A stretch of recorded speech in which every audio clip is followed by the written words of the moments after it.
What if you followed your favorite influencer only to find out they weren't qualified to talk about your health or money? In China now, that could land them in trouble.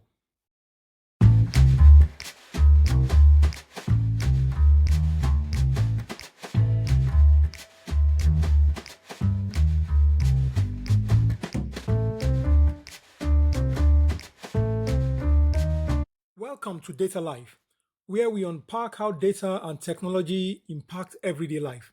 I am Biodun Dare.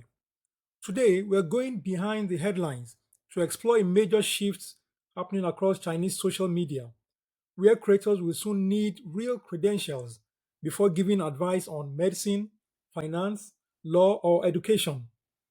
It raises big questions. Who gets to speak?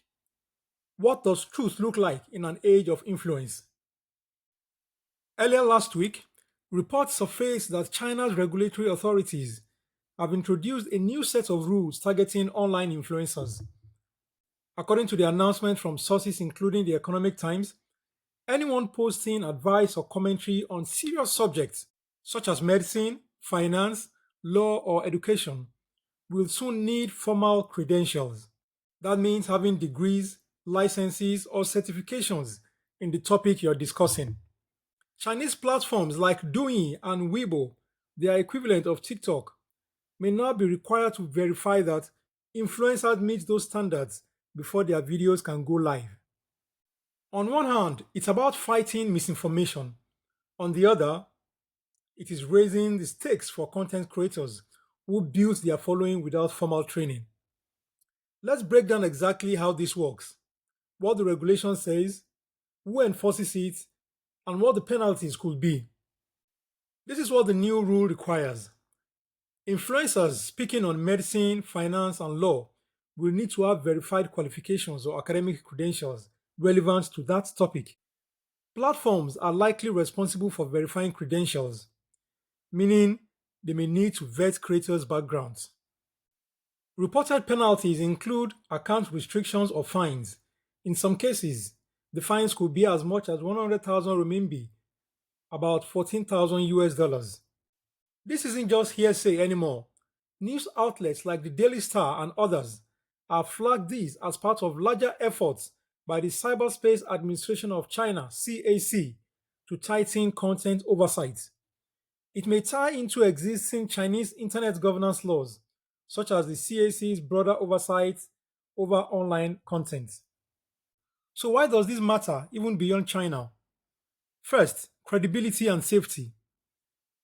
Advice on health or personal finance can cause real harm if inaccurate. Second, freedom of expression versus regulation. Some critics have come out to say it may dampen creativity. They say, what happens to creators without formal education? Do lived experience or self taught skill count? Third is the global effect. If China does this, should other countries follow? Could other regulators ask for similar rules on TikTok or YouTube, for instance? Let's do a comparison with what obtains elsewhere.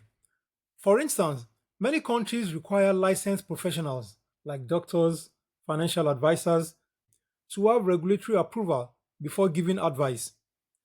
But we don't usually require a YouTuber or an influencer to show their diploma before uploading a video. China's policy is pushing that boundary. It's not just content moderation, it is credential moderation. If you're a creator, this definitely raises the bar. You will need to prove your work before you speak on serious topics. That could mean enrolling in courses or partnering with licensed professionals.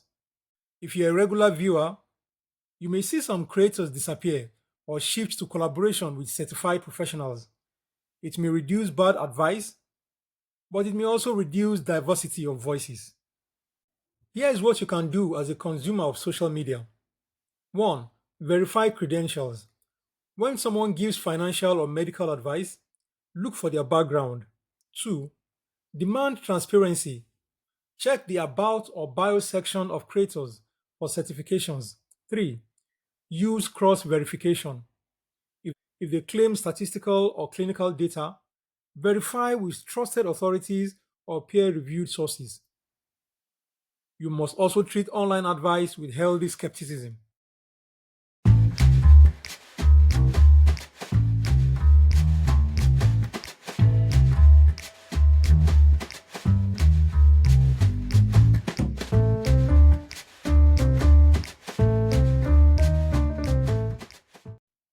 Now to the news segment.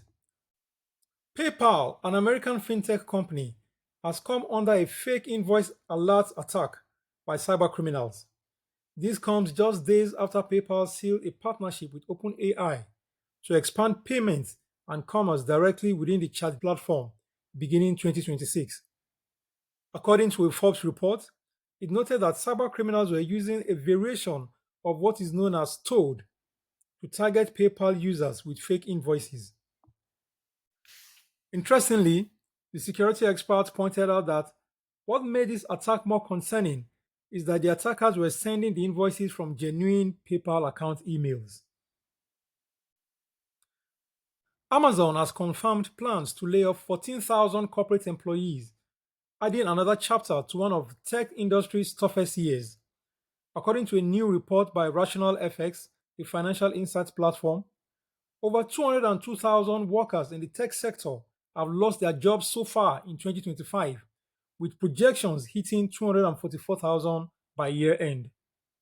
The report by the platform indicates that nearly 70% of these job losses, or approximately 140,000 positions, originated from US based companies such as Intel, Microsoft, and Amazon. It also revealed that at least 64,000 of the layoffs are directly linked to automation and the growing use of artificial intelligence in corporate operations. For many workers, these figures show how the rise of AI is transforming the tech industry faster than expected.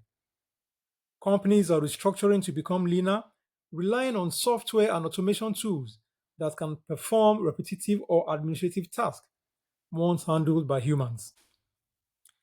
MTN Nigeria has made a strong rebound, recording a profit after tax of 750.2 billion naira for the 9 months ending September 2025. This is a 245% increase from the company's loss after tax of 514 billion in 2024.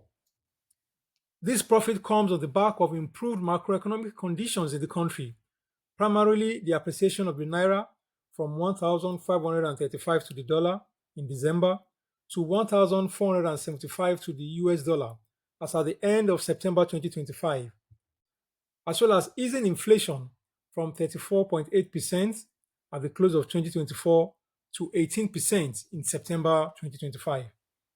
Beyond this, MTN service revenue significantly boosted its return to profitability with a 57.5% increase to 3.7 trillion naira. Data revenue topped the list with 1.9 trillion naira, while voice revenue followed with 1.3 trillion naira. The Nigerian Securities and Exchange Commission (SEC) has revealed that Nigerians lost about 300 billion naira to Ponzi schemes in recent years. The amount cut across fraudulent investment schemes including MMM, FAMZ Interbiz, MBA Forex, and capital investments. The Commission's head of FinTech and Innovation Department, Abdul Rashid Dan Abu, explained that the number was compiled based on in-depth findings into famous Ponzi schemes. He said these fraudulent schemes have thrown Nigerians and various households into shambles. The notorious Ponzi schemes usually promise investors extraordinarily high and unsustainable returns. News making the rounds suggests that Netflix is interested in buying Warner Bros. Discovery Studio and streaming business. Reuters reported that Netflix is actively exploring a bid for the company and has hired a bank to look into a potential offer. Sources said that Netflix now has access to Warner Bros. Discovery's data room, which the outlet says contains the financial details needed to make a bid. When asked about Warner Bros. Discovery move to put itself up for sale, Netflix co-CEO Ted Sarandos said during an earnings call last week that the streaming giant has historically been more builders than buyers.